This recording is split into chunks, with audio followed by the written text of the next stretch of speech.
सीता जी की विदा हुई। दशरथ जी बहू को लेकर के चल दिए और बीच बीच बरबास करी, मगलोगन सुख दे। अवध समीप पुनीत दिन पहुंची आई जने। बारात अयोध्या में आ गई है, अयोध्या में बारात आ गई। सब जो भी कुल की रीति होती है वो सब किया, कुल रीति से देवों का सम्मान किया। जो जो वशिष्ठ जी ने आज्ञा दी वो सब लोक वेद विधि की गई। और फिर पूजे गुरुपद कमल बहोरी, कीन विनय और प्रीति न थी। सबका सम्मान किया, सब देवताओं का सम्मान किया, सब ब्राह्मण देवों को दान दिया और राम जी को रजायुष दिया। सबने भगवान को आशीर्वाद दिया। जिनको भी जो भी देवता अयोध्या के आसपास थे उन सबका भली प्रकार पूजन किया। सब माताएं और अयोध्या के पूर्ववासी भगवान के बारे में विचार करते हैं कि ये तो ऐसे सुकोमल थे, इनने इन राक्षसों को कैसे मारा होगा, ताड़ का स्वभाव को कैसे मारा होगा। सब भगवान से पूछ रहे हैं। और इधर विश्वामित्र जी ने दशरथ जी से कहा कि महाराज अब हमको आज्ञा दीजिए। तो विश्वामित्र चलन नित चयहि, राम सप्रेम विनय बस रहे। राम जी उनको रोक लेते हैं, विश्वामित्र जी चलने की कहते हैं, राम जी रोक लेते हैं। इसी प्रकार दिन दिन सैगुन भूपति बाहु, देख सराह महामुनि राहु। फिर एक दिन विश्वामित्र जी ने कहा कि जाना है। तो उन्होंने कहा दशरथ जी ने कि नाथ सकल संपदा तुम्हारी, मैं सेवक समेत सुत नारी। विश्वामित्र जी के आगे चारों पुत्रों को खड़ा कर दिया, चारों बहुओं को खड़ा कर दिया। कहने लगे हम पूरा परिवार आपके कृतार्थ हैं। ये अयोध्या की जो भी संपदा है विश्वामित्र जी आपकी है, आप बताइए। उन्होंने आशीर्वाद दिया। कहने लगे राजन हमें कुछ नहीं चाहिए, जो चाहिए था वो काम हो गया हमारा। और अयोध्या में जगह जगह राम जी के विवाह के उत्सव हुए हैं। आए ब्याही राम घर जब ते, बसई आनंद अवध सब तब ते। सिय रघुवीर विवाह, जैसा प्रेम गावई सुनई। पिन कहूँ सदा उचाह, मंगलाय तन राम जस। बोलिए श्री रामचंद्र भगवान की जय हो। राम जी का विवाह होकर आ गया। भगवान अयोध्या में राजकाज करने लगे। दशरथ जी जैसा कहते हैं वैसा कर रहे हैं। और एक दिन दशरथ जी ने आईना लिया और आईना लेकर के जैसे ही उनने अपना चेहरा देखा तो दशरथ जी को दिखा कि श्रवण समीप कानों के पास में कुछ सफेद बाल आ गए। श्रवण समीप भयउ सत के मनहु चरथ पन अस उपदेशा। दशरथ जी ने जब आईना लिया और उसमें अपना मुख देखा तो उनको अपने कान के पास सफेद बाल दिखे। उन्होंने विचार किया कि ये तो बुढ़ापे की निशानी है, बुढ़ापा आ गया है। और ये विचार उनके मन में आया कि अब राम जी को युवराज पद दे देना चाहिए। और ये विचार मन में आया, राजसभा में गए और वहां जाकर के सबको, गुरुदेव को ये सुनाया कि मेरे मन में ऐसा ऐसा आया है, अगर आप सबकी राय हो। दशरथ जी ने खुद ये नहीं कहा कि मैं इनको राजा बना रहा हूं या युवराज बना रहा हूं। उन्होंने कहा जो पांचई मत लागे नीका, जो आप पंच हो, दरबारी हो, इन सबकी अगर राय हो तो करऊं हरस ही रामई टीका। अगर आप पांच लोग कहते हैं ना पंच परमेश्वर, अगर आप सबकी राय हो तो मैं राम जी को युवराज पद का टीका कर दूं। जैसे ही सबने सुना कि राम जी को युवराज पद दिया जाएगा तो नगर में ये बात फैल गई। सबने कहा कि बिल्कुल करो। कबऊ केतिक भल बारा, वो लग्न कब आएगा? वशिष्ठ जी ने कहा कोई जरूरत नहीं देखने की, कोई मूर्ति की जरूरत नहीं, काली लगन केतिक बारा। बोले कल ही करो, शुभ काम में देरी नहीं होना चाहिए। अब इधर तो तैयारियां हो गई और अयोध्या को राम जी राजा बनेंगे इस तरह से सजाया जा रहा है। और सजाया भी कैसा कि हरित मनिन के पत्र फल और पद्म राग के फूल, हरे कलर की मणियों पे पत्ते और फूल बना दिए गए, पद्म राग के फूल बनाए। जनु विविध रचना देखी मग गए बिरंची मग। ऐसे अयोध्या को सजाया कि ब्रह्मा जी भी उसका रास्ता भूल जाए। और इधर तो ये तैयारियां चल रही है और उधर देवताओं ने तैयारी की। बोले ये तो गड़बड़ हो रहा है सामान, अगर राम जी राजकाज में उलझ गए तो हम तो फंस गए, ऐसे ही कहां तक भटकेंगे। तो उन्होंने कहा कि क्या करना चाहिए। ब्रह्मा जी के पास गए और ब्रह्मा जी के पास जाकर कहा कि प्रभु क्या होगा? तो होगा कुछ नहीं, तुम्हारे मन में क्या चल रहा है कि कैसे ही करो, राम जी राजा नहीं बनना चाहिए। ब्रह्मा जी ने कहा मैं क्या कर सकता हूँ। देवताओं ने मैया शारदा से विनती की और शारदा ने उनकी विनती स्वीकार की। शारदा मैया को बुलाया, उससे विनय कर रहे हैं, बार बार उनके पांव पकड़ रहे हैं और कह रहे हैं। उनकी विनती सुन करके मैया सरस्वती अपने हृदय में खड़ी हुई पछता रही हैं कि अब मैं क्या करूं, कुछ कर नहीं सकती। इन देवताओं का भी काम है और उधर भगवान का राज्याभिषेक होना है। लेकिन देवताओं की स्थिति ऐसी है कि ऊंची दुकान और फीके पकवान, ऊंच निवास नीच करतूती। देवता सिर्फ अपना स्वार्थ देखते हैं, दूसरे का भला नहीं कर सकते। ऐसा देख करके सरस्वती जी ने विचार किया। अब बोले क्या करना चाहिए।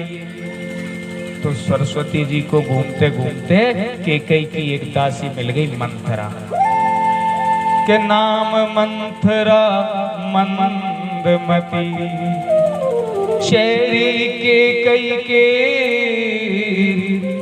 अजस पिटारी ताही कर गई गिरामती पे। उस कैकेयी की बुद्धि में भ्रम भर दिया मैया सरस्वती ने और गई ब्रह्मलोक जब पहुंची। इधर मंथरा ने देखा कि नगर को ऐसा क्यों सजाया गया है, और नगर को ऐसा सजाया, ऐसा देख करके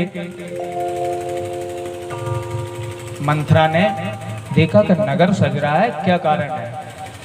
तो इधर उधर लोगों से पूछा, उन्होंने कहा राम जी को युवराज पद दिया जा रहा है, राम जी राजा बनेंगे। तो उसको एकदम से जलन हो गई, कपट पूर्ण व्यवहार। अब वो सोच रही है कि क्या करना चाहिए जिससे राम राजा नहीं बने, क्योंकि कल तो राजा बनी जाएंगे। काल लगन के तिकबारा, तो बोले कली, हाँ कली। अब वो सोच रही है कि रात रात में काम बिगाड़ना चाहिए। तो कैकेयी के पास गई और वहां जाकर के कहा। जैसे ही कैकेयी ने देखा तो मंथरा का मुंह उतरा हुआ है, और कुछ टेंशन में लग रही है। तो हंस कर के केकई ने पूछा कि क्यों, क्या हुआ? कहीं लखन से तो झरपट नहीं हो गई?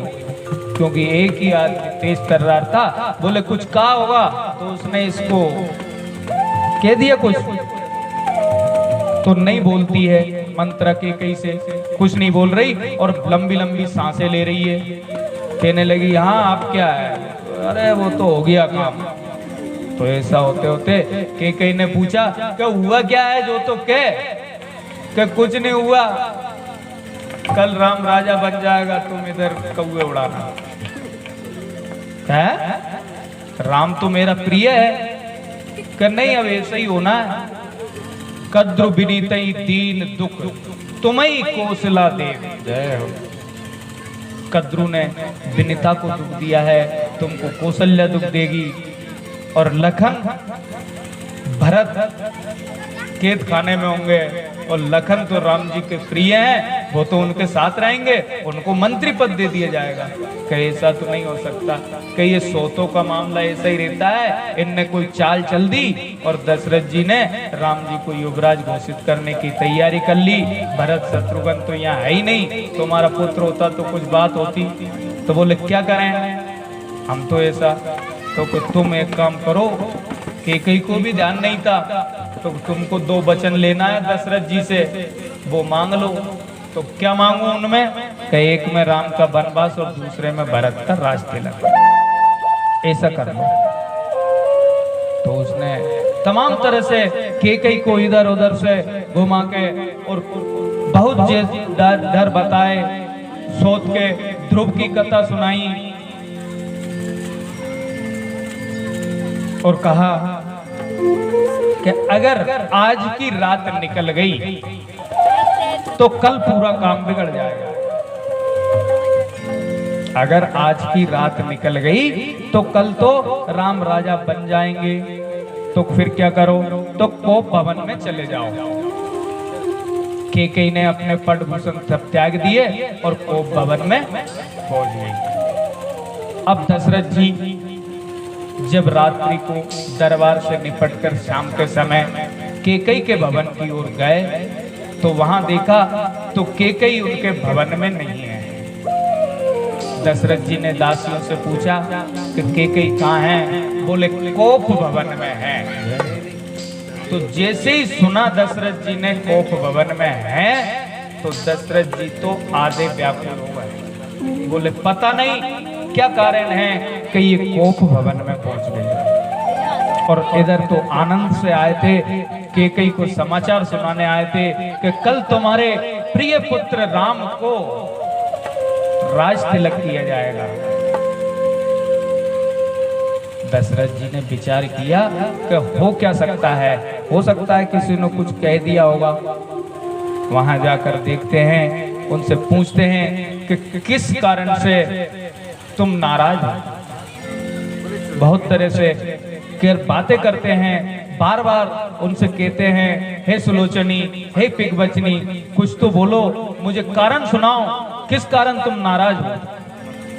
कहते हैं अनहित तोर प्रिया के कीना, तेरा किसी ने बुरा किया हो तो बता, अगर वो देव दानव मानव कोई भी होगा तो मैं उसका मस्तक तेरे सामने लाके रख दूंगा, पर तू मुझे बता, बोल क्या चाहिए तुझे, क्या नहीं चाहिए। केकई ने हंस के कहा बड़ी ठिठोली में कि बड़े बार बार कहते रहते हो मांग मांग मांग, ये मांग वो मांग, देते कभी कुछ नहीं हो। बोले हमको तुमसे पहले के ही 2 वरदान लेना है, 2 वर ले रखे हैं, वही अभी तक पूरे नहीं हुए और अभी और देने की कह रहे हो। दशरथ जी ने कहा देखो मुझे तो कुछ पता ध्यान रहता नहीं है, तुमको मांगना थी, तुम्हें कुछ लेना है तो बता दो, 2 लेना, 2 के 4 मांग लो, अब 4 ले लो। कि 4 नहीं, मुझे तो वो 2 ही चाहिए। तो बोलो क्या चाहिए। कि मैं जब लूं जब आप राम की शपथ ले लो, बिना राम की शपथ के मैं नहीं ले सकता। दशरथ जी एकदम चकित हो गए कि इसको राम सबसे अधिक प्रिय है और ये राम की शपथ मांग रही है, क्या कारण है। फिर भी दशरथ जी ने राम जी की शपथ ली और कहा कि मांग, क्या मांगती है। कि देखो महाराज, झूठ मत बोल देना। दशरथ जी ने कहा रघुकुल रीत सदा चली आई, प्राण जाय पर वचन न जाय। अब यहाँ रामचरितमानस में भाव यह है कि ये चौपाई रघुकुल रीत सदा चली आई, प्राण जाय पर वचन न जाय। दशरथ जी नहीं कह रहे हैं, ये कैकेयी कह रही है। क्यों कह रही है? कि जब देवासुर संग्राम से आ रहे थे उस समय बीच रास्ते में रावण जो विश्व विजय के लिए निकला था वो मिल गया, और वो मिला, इन दोनों में युद्ध हुआ। ब्रह्मा जी ने आकर के उस युद्ध का फैसला किया। रावण ने शर्त रख दी कि या तो कैकेयी को दे जाओ या अयोध्या को गिरवी रख जाओ, आपका मुकुट यहाँ रख जाओ। कैकेयी ने कहा महाराज अगर मैं यहाँ रह गई तो तुम्हारी बदनामी हो जाएगी और मुकुट तो दूसरा भी बन जाएगा। लेकिन रावण मैं तेरे से एक वचन कह रही हूं कि जब मेरा ऐसा प्रतापी पुत्र होगा जो तुझे मार के ये मुकुट ले जाएगा, इसी मुकुट से उसका राज तिलक होगा, अन्यथा उसका राज तिलक नहीं होगा। इसलिए कैकेयी कह रही है कि महाराज रघुकुल रीत सदा चली आई, प्राण जाई पर वचन न जाए। हो सकता हो आपके प्राण चले जाएं, लेकिन मैं मेरे वचनों का भी तो ऐसा कुछ करूंगी कि मेरे वचन जो मैं उस दुष्ट को देकर आई हूं वो पूरे हों। राम जी को उसी रात में कैकेयी ने बुला लिया था, बेटा तेरा सुबह राज तिलक होना है और ऐसी ऐसी बात है, मैं रावण से कहकर आई हूं कि मेरा पुत्र जब तक इस मुकुट को नहीं ले जाएगा तब तक मैं उसका राज तिलक नहीं होने दूंगा। राम जी ने कहा मैया जो आपका आदेश होगा वो पूरा किया जाएगा। और इस प्रकार दशरथ जी से वचन लिए। दशरथ जी ने कहा कि मांगो जो तुम्हारे वचन होंगे वो पूरे करेंगे। तो कैकेयी ने कहा कि सुनहु प्राण प्रिय भावत जी का, एक बर भरत टीका। हे प्राणनाथ मेरे मन को भाने वाला एक वर जो मेरा है, पहला वर तो यह है कि मैं भरत का राज तिलक चाहती हूं। बोले दूसरा कि देखो महाराज दूसरा कुछ गड़बड़ पर फिर भी मांगना तो है। क्या है? कि तापस भेष विशेष उदासी, 14 बरस राम वनवासी हो। दूसरा वरदान तापस वेश। राम को वनवास तो देना है पर ऐसे ही नहीं देना है कि राजसी वेश में चला जाए। राजसी वेश में नहीं जाना है राम को, नहीं तो कह देती कि राम को वनवास दे दो, सब सुविधाएं हो जाती। चक्रवर्ती सम्राट थे, सब सुविधाएं हो जाती, सेना चली जाती, वस्त्र चले जाते। लेकिन नहीं, तपस्वी के भेष में राम को अयोध्या छोड़कर जाना है। जो कोई ये ना कहे कि कोई भी सुविधा लेके घर से निकला था, नहीं निकला। ये इसकी व्यवस्था खुद करेगा और वहां रावण पर विजय प्राप्त करके आएगा। ऐसा कैकेयी का मानस था। बोले तापस वेश, कोई सुविधा नहीं जाएगी, बिल्कुल बस तपस्वी के वेश में जाएगा, ऐसा वरदान दो। और जैसे ही दशरथ ने ये वाणी सुनी, व्याकुल होकर के पृथ्वी पर गिर पड़े, बेहोश हो गए। कहने लगा कि मैंने तेरे से बिना पूछे जो एक काम कर लिया, इसका मुझे विपरीत फल दिया है। और इस तरह से कैकेयी से बार बार विनय कर रहे हैं कि तू जो कह रही है वो सत्य है, तू जो कह रही है वो सत्य है। मैं भरत को राजा बना देता हूं, पर दूसरे वर को वापस ले ले और कुछ मांग ले, नहीं तो मैं नहीं बचूंगा। दशरथ जी राम जी के बारे में कहते हैं कि लोभ न रामई राज कर। राम को राज्य का लोभ नहीं है, बहुत भरत पर प्रीत। अगर तू राम से वैसे भी कह देगी ना तो राम भरत को राजा बना देगा, परंतु मैंने तो बड़े छोटे का विचार किया है, इसलिए मैं नप नीति करता रहता हूं।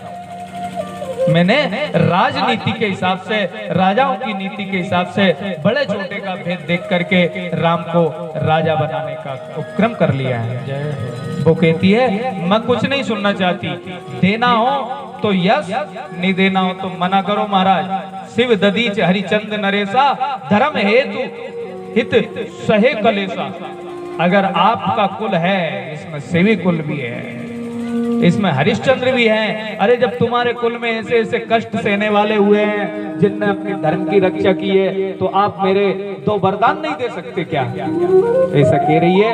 और कह रही है कि जस कौशल्या मोर भल था का, जिस प्रकार कौशल्या ने मेरा भला चाहा है उसी प्रकार तो मैं उसको फल दूंगी। कौशल्या ने किया है ये कुछ? राजा कहते हैं कि नहीं, कौशल्या ने कुछ नहीं कहा। अगर तू मेरा मस्तक मांगे तो वो भी दे सकता हूं, पर राम विरह जनी मारस मोही, मुझे राम के विरह में मत मार के कहीं ने नहीं सुनी। बोले नहीं वो तो यही होगा। और रात भर उन दोनों के बीच में ऐसी बातें चलती रही। राम राम रट भोर किए, रात भर राम राम रटते हुए दशरथ जी की निकली। सुबह सब लोगों ने विचार किया कि दशरथ जी तो बहुत जल्दी जाग जाते थे, दरबार की ओर आ जाते थे, अयोध्या में घूमने आ जाते थे। आज दिन चढ़ गया फिर भी भवन से बाहर नहीं आए, क्या कारण है? सुमंत्र आप जाकर के देखो क्या बात है। सुमंत्र जाते हैं, कैकेयी भवन में पहुंचे, जाकर वहां पूछा कि महाराज नीचे पड़े हुए हैं, पलंग पे भी नहीं है, बिस्तर भी नहीं है, नीचे पड़े हुए हैं, राम राम रट रहे हैं। कैकेयी से पूछा कि महाराज को क्या हुआ? कि पता नहीं, कारण भगवान जाने, कैसे हैं, रात भर से राम राम राम राम रट रहे हैं। जाओ तुम एक काम करो, जल्दी से राम जी को बुला ला। सुमंत को कैकेयी ने कुछ भी नहीं बताया। सुमंत एकदम से राम जी के पास पहुंचते हैं। मैया कौशल्या के भवन में जाकर के राम जी से कहा कि राम जी, दशरथ जी ने आपको बुलाया है। बोले क्या हुआ? पता नहीं, हालत कुछ गंभीर है। राम जी एकदम से जैसे थे वैसे ही उठ करके चले और वहां पहुंचे तो देखा कि दशरथ जी नीचे पड़े हुए। सुमंत जी ने कहा कि हे राजन, राम जी आ गए हैं, राम जी आ गए हैं। राम जी का सुन करके उनने, दशरथ जी ने थोड़े से नेत्र खोले, नेत्र खोल के राम जी की ओर देखा और फिर वापस लौट गए। राम जी ने पूछा मैया कारण क्या है? पिताजी की ऐसी हालत हुई है तो कारण क्या है? कैकेयी ने कहा कारण तो कुछ नहीं, मैंने मेरे 2 वरदान थे वो मांगे और इनकी ऐसी हालत हुई। क्या मांगा मैया? कि मैंने तो ऐसे ऐसे 2 वरदान मांगे, सहज बातें कर रही है, उसको कोई फर्क नहीं है। कह रही है मैंने एक वरदान में तो भरत के लिए राज्य मांगा है और दूसरे में तेरे लिए वनवास मांगा है। राम जी ने कहा वाह मैया, सुन जननी सोई सुत बड़भागी, जो पितु मात बचन अनुभागी। बोले मैया मैं आपके आदेश का पालन करूंगा। और इतनी सी बात के लिए पिताजी इतने दुखी क्यों हो रहे हैं? पिताजी इतने दुखी क्यों हो रहे हैं? बोले अब मुझे पता नहीं, मैंने तो यही मांगा है इनसे। तो रघुपति पिता ही प्रेम बस जाने, भगवान राम ने पिताजी को अपने प्रेम बस में जान करके उनसे कहा कि हे पिताजी, अगर मैं कोई ढिठाई करता हूं तो उसे माफ करना। इतनी छोटी सी बात के लिए आप इतना बड़ा दुख क्यों ले रहे हो? अरे मैं अभी जाता हूं और माता कौशल्या से विदा मांग कर आता हूं। भगवान कौशल्या जी के पास जाते हैं। कौशल्या जी के पास पहुंचे तो उन्होंने कहा बेटा जल्दी करो, जो तुमको अच्छा लगता है कुछ खा लो, मैं मीठा बना देती हूँ और फिर तुम्हारा राज तिलक का समय आएगा। राम जी कहने लगे मैया पिता दीन मोई कानन बासु, मुझे पिताजी ने वनवास दिया है। बोले कोई बात नहीं, दे दिया तो जो कहा वो ठीक है, पर बेटा एक बात बता, साथ में माता ने भी कहा क्या?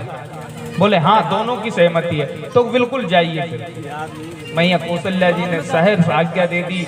इधर जब दोनों माँ बेटों का वृत्तांत चल रहा था, सीता जी ने सुना, बोले मैं भी जाऊंगी। राम जी ने कहा नहीं, तुम यहीं रहो, माताओं की सेवा करना। बोले बिना पिए के नहीं रह सकते, बिना पिया के नहीं रह सकती, और मैं तो आपके साथ ही चलूंगी। ऐसा विचार किया। दोनों तैयार होकर आते हैं। इधर लक्ष्मण जी को खबर लगी कि प्रभु श्री राम वनवास को जा रहे हैं।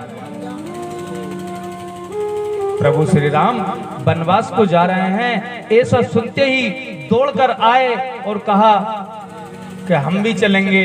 राम जी ने कहा कि देखो यहाँ भरत जी भी नहीं है, शत्रुघ्न भी नहीं है, और अगर अपन दोनों यहाँ से चले गए, पिताजी की हालत गंभीर है, तो फिर अयोध्या का कौन रखवाला है। बोले कुछ भी हो हम तो चलेंगे ही। इधर दशरथ जी की मूर्छा जगती है और राम जी कहते हैं कि जाओ मैया से आशीर्वाद ले लो। सुमित्रा जी के पास पहुंचते हैं। सुमित्रा जी ने कह दिया कि जहां राम लखन बेदे, जहां राम सिए हैं वहीं तुम्हारा निवास होना चाहिए। अवध तुम्हारा काज कछु नाई, अयोध्या में तुम्हारा कोई काम नहीं है, आप जाइए। राम जी के साथ ही लक्ष्मण जी भी आ गए। तीनों तैयार हो गए और तीनों तैयार होकर के पिताजी के पास पहुंचे। पिताजी से कहा कि पिताजी हमें वन जाने की आज्ञा दे। पिताजी ने कुछ भी नहीं कहा और प्रणाम करके कैकेयी को और दशरथ जी को राम जी चल दिए। चले बाहर नगर से आए, वशिष्ठ जी के दरवाजे पर आ गए। दशरथ जी ने कहा सुमंत जी से कि आप रथ लेकर जाओ और इनको कुछ दिन वन में दर्शन करवा के वापस ले आना। सभी लोगों ने बहुत विनय प्रयास किया, राम जी नहीं रुके। अयोध्या से नर नारी संग हो लिए। अयोध्या वासी भी साथ में जा रहे हैं। भजन भजन दे दिया करो बीच बीच में। भाई साहब एक भजन दे दो, थोड़ी सी भजन ही होगा।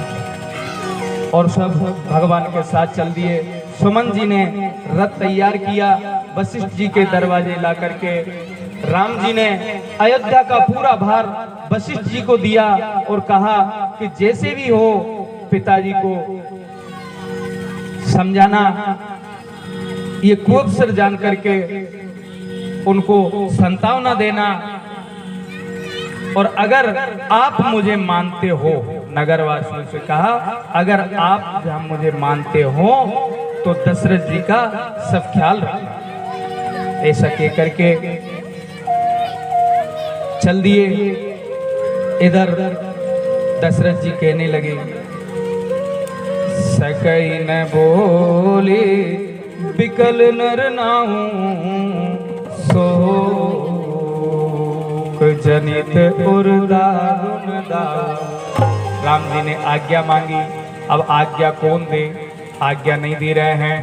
सुमंत जी को साथ में भेज दिया और सुमंत जी रथ में लेकर के राम जी को चले तो बालक वृद्ध बिहाई ग्रह लगे लोग सब साथ।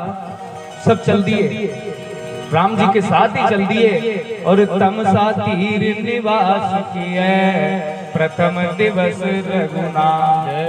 सब तमसा नदी के किनारे आ गए। पूरी अयोध्या वासी अपने अपने घरों को छोड़ करके राम जी के साथ हैं, उनके साथ रह रहे हैं और सब देवताओं को ध्यान कर करके उनके लिए, राम जी के लिए कि ये वापस लौट चले, इसलिए व्रत कर रहे हैं, उपवास कर रहे हैं।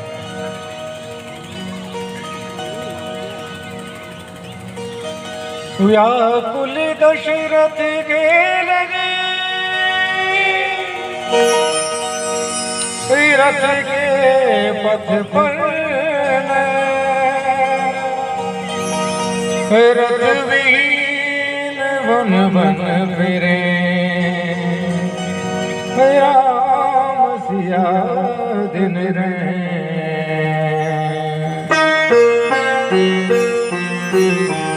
विधना तेरे एक किसी के समझ न आते हैं जन जन के राम लगन से वन को जाते हैं विधना तेरे ले किसी के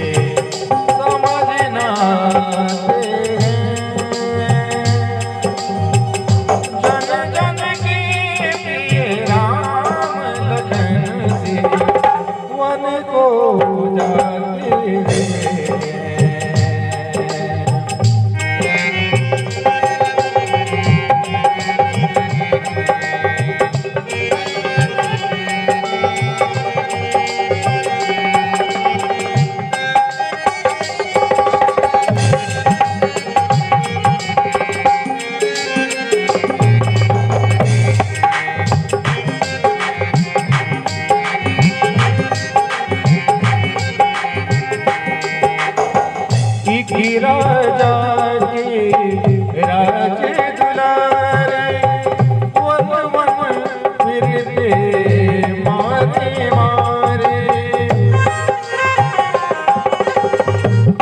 राजा के राज दुलारे वन वन फिरते मारे मारे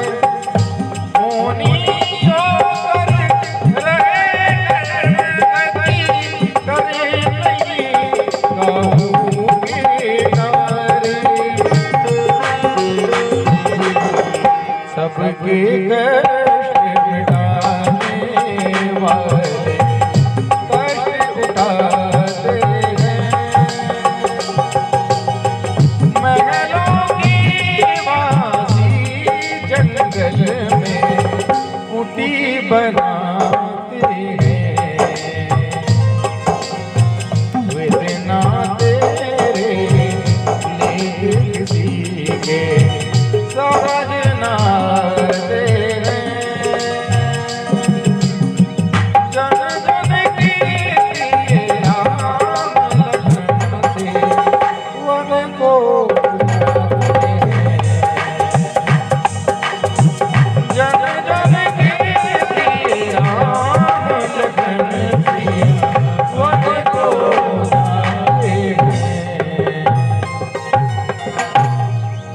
राजा रामचंद्र भगवान की जय जय हो। बोली श्री रामचंद्र भगवान की जय। दूसरे दिन हेलो भगवान प्रातकाली रथ में सवार होकर के श्रृंगवेरपुर पहुंचे।